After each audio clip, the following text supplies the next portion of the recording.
Teman-teman, kalian pasti sudah menghafal Pancasila dan mulai disiplin menerapkannya dalam kehidupan sehari-hari. Pancasila merupakan pedoman dan pegangan hidup bangsa Indonesia. Tahukah kalian bahwa kelima sila dari Pancasila merupakan satu kesatuan? Dengan demikian, kelima sila Pancasila tersebut akan saling melengkapi dan tidak dapat dipisahkan karena memuat seluruh aspek kehidupan bangsa Indonesia. Oleh karena itu, Pancasila merupakan sebuah sistem nilai. Bagaimana sistem nilai dari Pancasila? Bagaimana penerapan Pancasila dalam kehidupan berbangsa dan bernegara? Sebelum membahasnya, kita harus memahami bahwa setiap sila dalam Pancasila mewakili atau mencerminkan berbagai sisi kehidupan masyarakat Indonesia, baik secara spiritual atau ketuhanan, humanis atau kemanusiaan, nasionalisme atau berbangsa dan bernegara, maupun tujuan atau cita-cita bersama. Oleh karena itu, Pancasila merupakan sebuah sistem nilai yang setiap silanya memiliki peran untuk mengatur sikap dan perilaku masyarakat Indonesia. Pertama, Pancasila sebagai sistem nilai. Sebagai sebuah ideologi, Pancasila memiliki sistem nilai.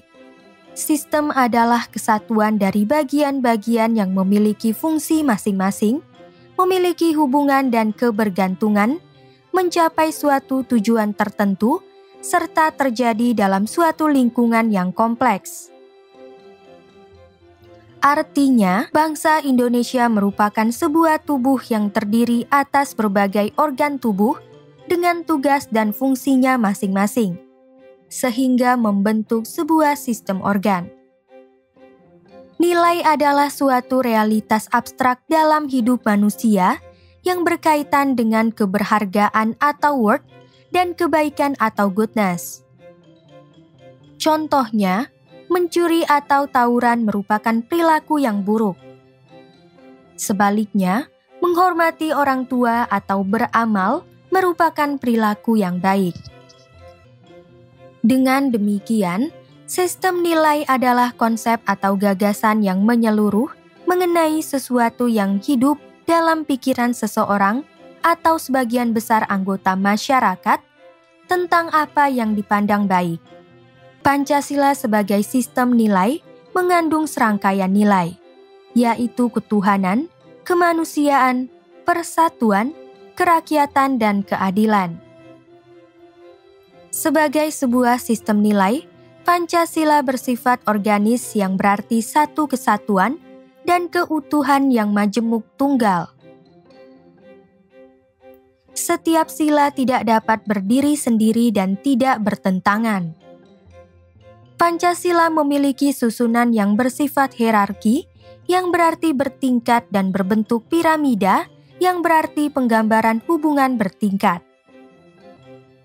Sila pertama, yaitu ketuhanan yang Maha Esa, ditempatkan pada urutan paling atas karena bangsa Indonesia meyakini segala sesuatu berasal dan akan kembali ke Tuhan, sehingga disebut sebagai causa prima atau sebab pertama.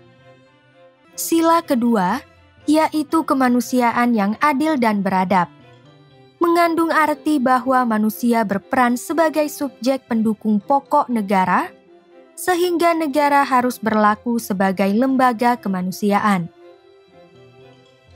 Sila ketiga, yaitu persatuan Indonesia, mengandung arti bahwa negara adalah akibat adanya manusia yang bersatu, sehingga membentuk persekutuan hidup bersama yang disebut rakyat. Sila keempat, yaitu kerakyatan yang dipimpin oleh hikmat kebijaksanaan dalam permusyawaratan perwakilan, mengandung arti bahwa rakyat mewakilkan kekuasaannya kepada lembaga perwakilan rakyat yang menjalankan fungsi secara bijaksana, mengedepankan musyawarah, dan mewakili aspirasi rakyat. Sila kelima, yaitu keadilan sosial bagi seluruh rakyat Indonesia. Mengandung arti bahwa negara memiliki tujuan untuk mewujudkan keadilan sosial bagi seluruh rakyat Indonesia. Kelima nilai tersebut merupakan satu kesatuan yang utuh, tidak terpisahkan, dan mengacu pada tujuan yang satu, yaitu keadilan dan kesejahteraan bagi seluruh rakyat Indonesia. Kedua, implementasi Pancasila. Pancasila terdiri atas 3 dimensi tata nilai utama, yaitu dimensi spiritual, dimensi kultural, dan dimensi institusional. Dimensi spiritual berhubungan dengan nilai-nilai keimanan dan ketakwaan kepada Tuhan Yang Maha Esa sebagai landasan keseluruhan nilai dalam falsafah negara. Pengakuan ini dipertegas dalam pembukaan UUD 1945 bahwa kemerdekaan Indonesia diperoleh atas kemahakuasaan dan curahan rahmat Tuhan Yang Maha Esa. Dalam kehidupan sehari-hari, dimensi spiritual tampak dalam tingkah laku kita yang didasarkan atas kepercayaan agama. Contohnya memberi sedekah, menyumbang untuk pembangunan tempat ibadah, dan menyantuni orang miskin. Dalam konteks penyelenggaraan pemerintahan, dimensi spiritual berhubungan dengan pelaksanaan tugas dan tanggung jawab, sehingga pemerintah tidak hanya patuh terhadap peraturan yang berkaitan dengan tugasnya, tetapi juga harus dilandasi oleh satu pemahaman bahwa tindakannya kelak akan dipertanggungjawabkan kepada Tuhan. Contohnya, pejabat harus menyadari bahwa korupsi adalah dosa yang nanti akan dipertanggungjawabkan di hadapan Tuhan. Hal ini akan mencegahnya untuk melakukan korupsi, nepotisme, dan berbagai perbuatan negatif lain yang dapat merugikan negara dan masyarakat. Dimensi kultural berhubungan dengan aspek-aspek kehidupan sosial budaya yang menjadikan Pancasila sebagai landasan falsafah negara, pandangan hidup bernegara, dan dasar negara. Artinya, dimensi kultural mengatur kehidupan bersama, baik secara sosial maupun budaya masyarakat Indonesia. Contohnya, kebiasaan bergotong royong atau saling membantu tanpa memandang golongan yang dilakukan pemerintah dan masyarakat dalam rangka membantu para korban banjir. Dimensi institusional yang berhubungan dengan aspek-aspek lembaga pemerintahan menjadikan Pancasila sebagai landasan utama untuk mencapai cita-cita, tujuan bernegara, dan dasar penyelenggaraan pemerintahan. Contohnya, pemerintah menetapkan undang-undang agar semua warga negara berhak memperoleh pendidikan formal tanpa terkecuali. Dimensi kultural dan institusional tergambar dalam sila kedua, ketiga, keempat, dan kelima karena mengandung nilai pengakuan terhadap sisi kemanusiaan dan keadilan atau fairness yang non-diskriminatif. Artinya, negara mengayomi semua warga negara tanpa memandang suku, agama, ras, budaya, dan golongan. Hal ini dapat terlihat dalam pelaksanaan musyawarah untuk mufakat, pelaksanaan pemilu yang adil dan transparan, pembuatan dan penerapan peraturan yang tidak memandang golongan, serta kegiatan penyaluran bantuan sosial yang mengutamakan orang yang paling membutuhkan. Pancasila sebagai falsafah bangsa dalam bernegara merupakan nilai hakiki yang harus tercermin dalam simbol-simbol kehidupan bangsa, lambang pemersatu bangsa, dan pandangan hidup bangsa. Dalam praktik penyelenggaraan pemerintahan, nilai falsafah tersebut harus dipandang sebagai satu kesatuan utuh yang tampak pada setiap perumusan kebijakan dan implementasinya. Contohnya, penertiban permukiman liar dilakukan pemerintah dengan cara yang beradab dan dengan persiapan yang matang, sehingga tidak melanggar hak asasi manusia serta memperoleh jalan keluar yang memuaskan. Ketiga, nilai-nilai Pancasila dalam penyelenggaraan pemerintahan negara. Pemahaman mendalam terhadap nilai filosofis Pancasila akan terwujud dalam tindakan yang selaras dengan nilai-nilai tersebut.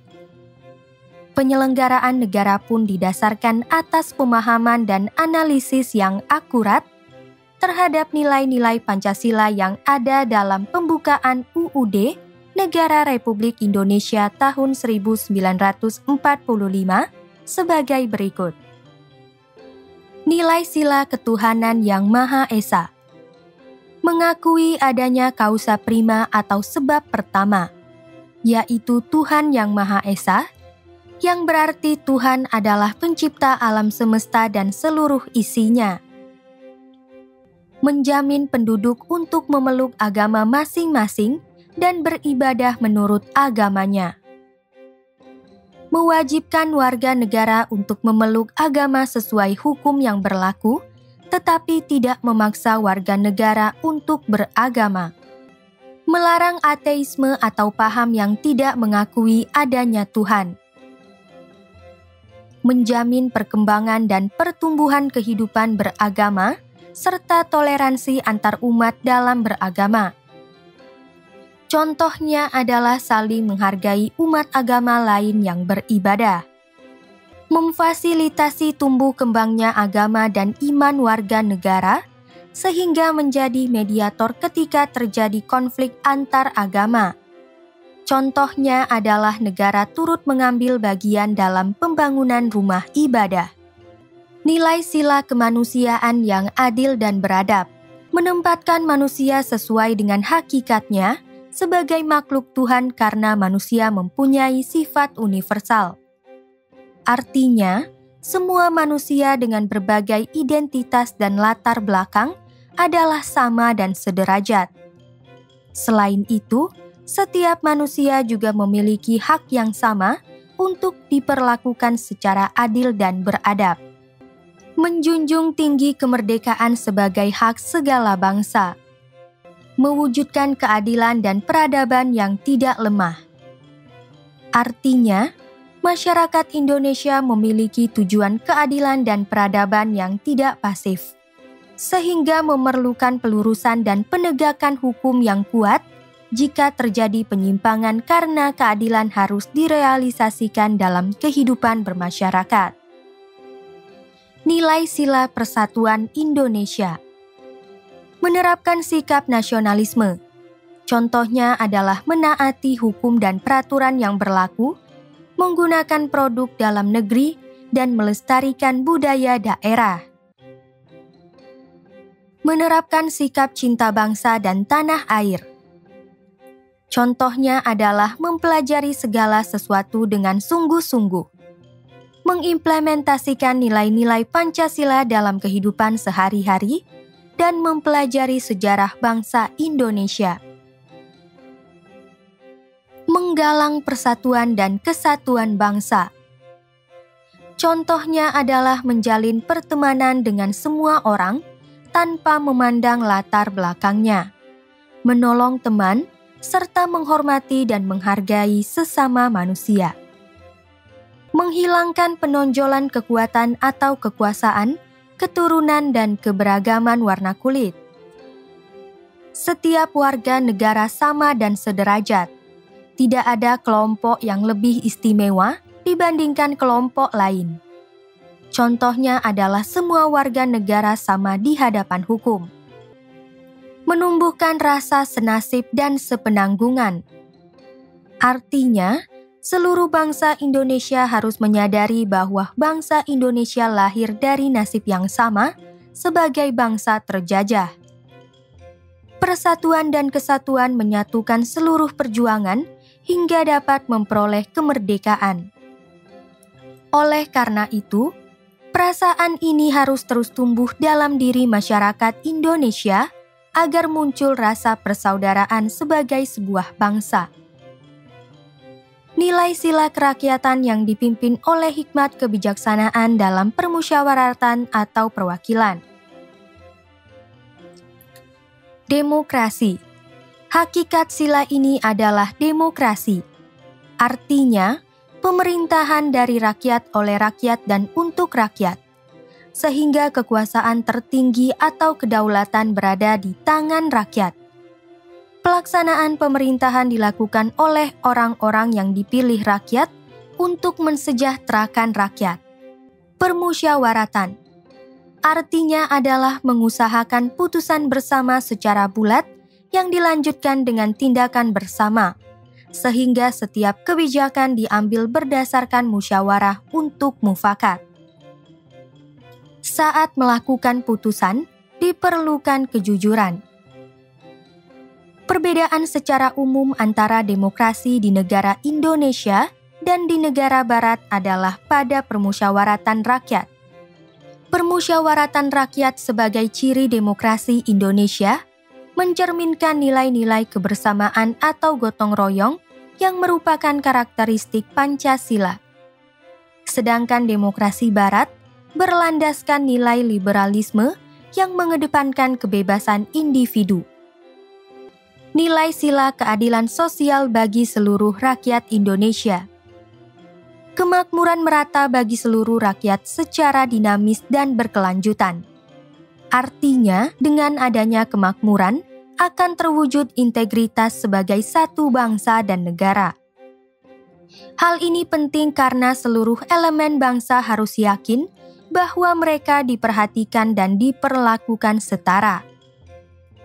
Dinamis dalam hal ini berarti diupayakan lebih tinggi dan lebih baik sehingga terjadi peningkatan kesejahteraan dan kemakmuran yang lebih baik. Seluruh kekayaan alam dipergunakan bagi kebahagiaan bersama menurut potensi masing-masing. Seluruh kekayaan alam tidak dikuasai oleh sekelompok orang karena harus menjadi penunjang kesejahteraan semua orang dan kepentingan bersama menurut potensinya masing-masing.